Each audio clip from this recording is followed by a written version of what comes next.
we'll just start with this here. We don't need any of the articles because honestly, they're all just kind of making assumptions based off of this video and what this woman said. Basically, there are some riots in LA going on now, or they were going on very recently, over this controversial video here. In this video, a woman at a spa. I think there might be two women in this. I watched most of it. We're going to watch it again on stream, obviously. But a woman at a spa is very upset because a trans woman was let into the spa, okay? And they were saying that trans people don't exist. It's just a man, this and that. Things that I think are incredible. Well, things that are objectively very incredibly transphobic. However, we're going to watch this video. After we're done watching this video, I'm going to give you my take on it. I want you guys to just absorb everything first, okay? There's a lot to talk about here. We spa, so you don't, so it's okay. I just want to be clear with you.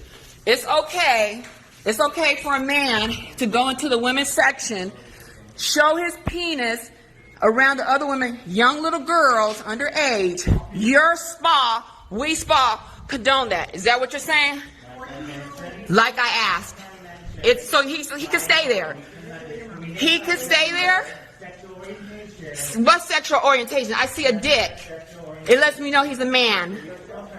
He's a man. He is a man. He is not no female. He is not a female. He is not a female. Hold on. He is not a female, sweetie.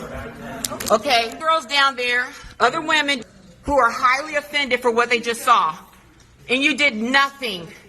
Absolutely nothing. In fact, you sided with him. So We Spa is in agreement with men that just say they are a woman and they can go down there with their penis and get into the women's section. Is that what you're saying?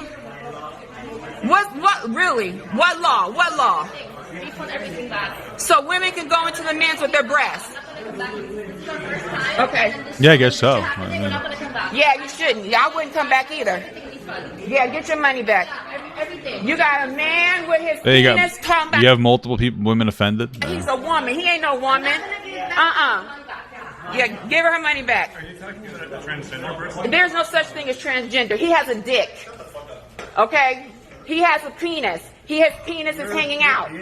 Okay, no, I'm not one. Actually, I'm a woman who knows how to stand up and speak up for my right. As a woman, I have a right to feel comfortable without a man exposing himself. Okay? No, you go somewhere else. I'd like to point something out that a lot of people aren't actually acknowledging, and that's the fact that it is women who are complaining about this trans person being in the locker room, and it's men defending that person.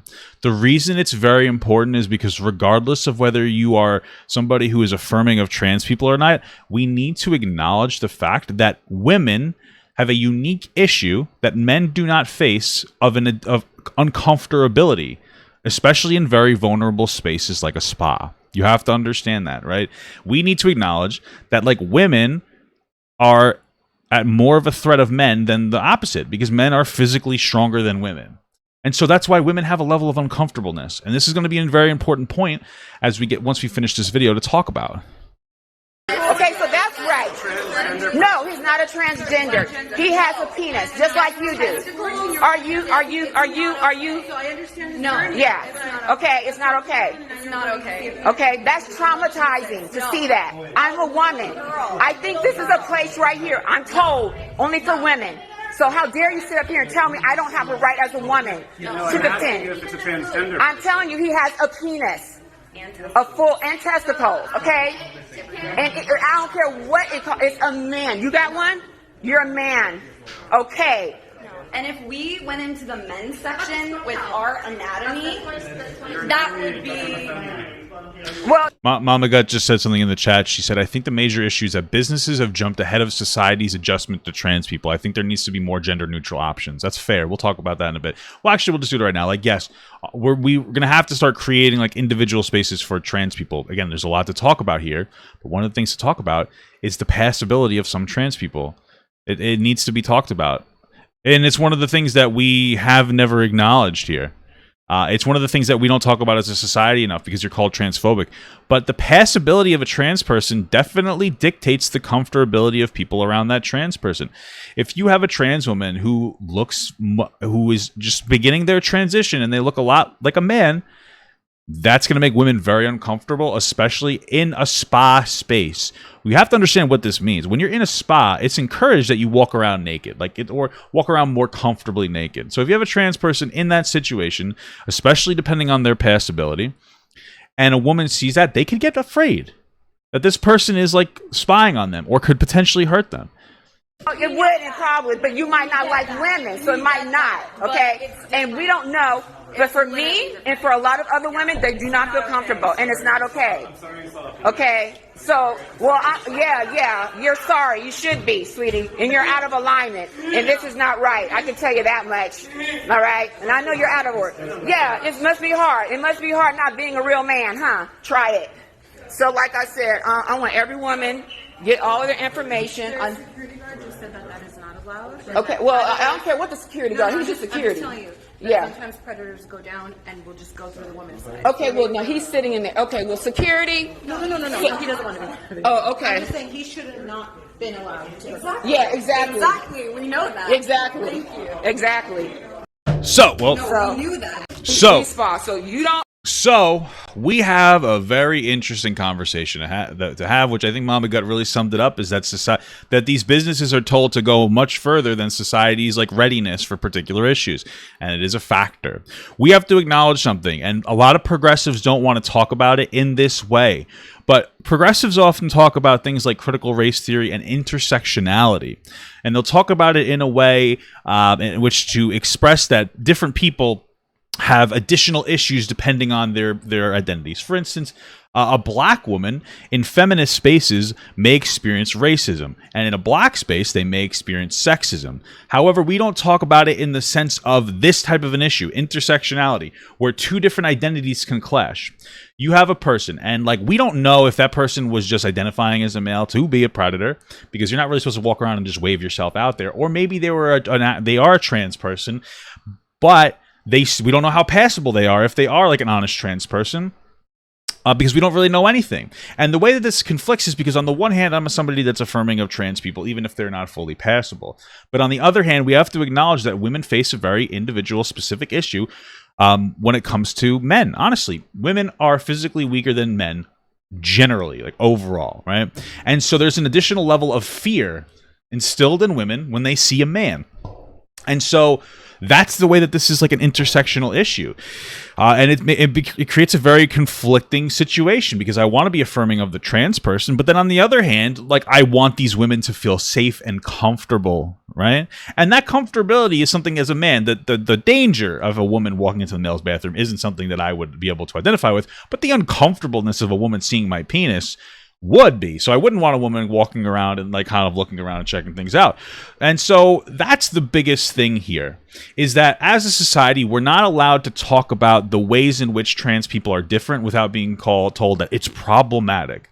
And you see that across the board. When it comes to dating, people are shamed if they, God forbid, aren't attracted to a trans person. When it comes to sports, people are shamed if they accept the reality that a trans woman is biologically superior to a cisgender woman.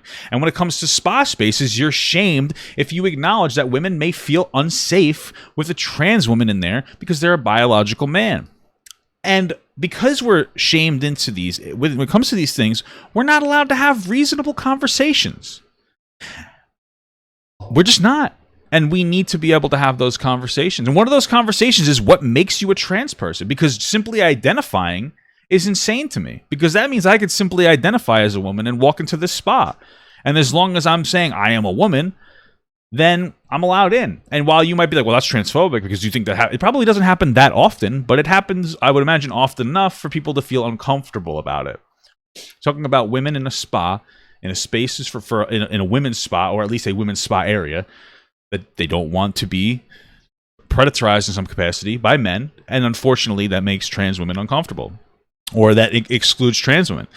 But these are the conversations we need to really talk about. We need to talk about, as a society, what validates a trans person into being able to go into a different space. And really what we kind of need to do is start, rather than forcing trans women into women's spaces and forcing trans men into male spaces, what we need to do is we need to start creating like a third space for trans people, either permanently or as we transition as a society into the acceptance of trans people. I think that that woman is transphobic, but I also think that it comes from a place of being afraid of men to some capacity.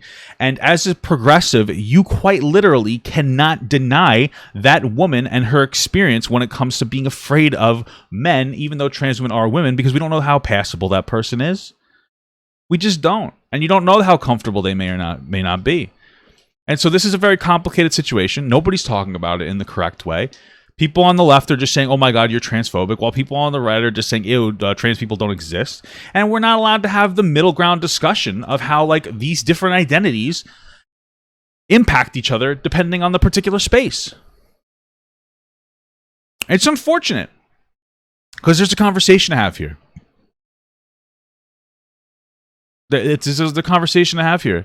And as somebody who I've always been very, maybe I've been a little regret. And I'm not even going to say it. I've been very, when it comes to my partners, I am very in defense of my partners. I love them very much. Well, I love her very much, right? Anyway, I love my partner very much. I love my girlfriend very much.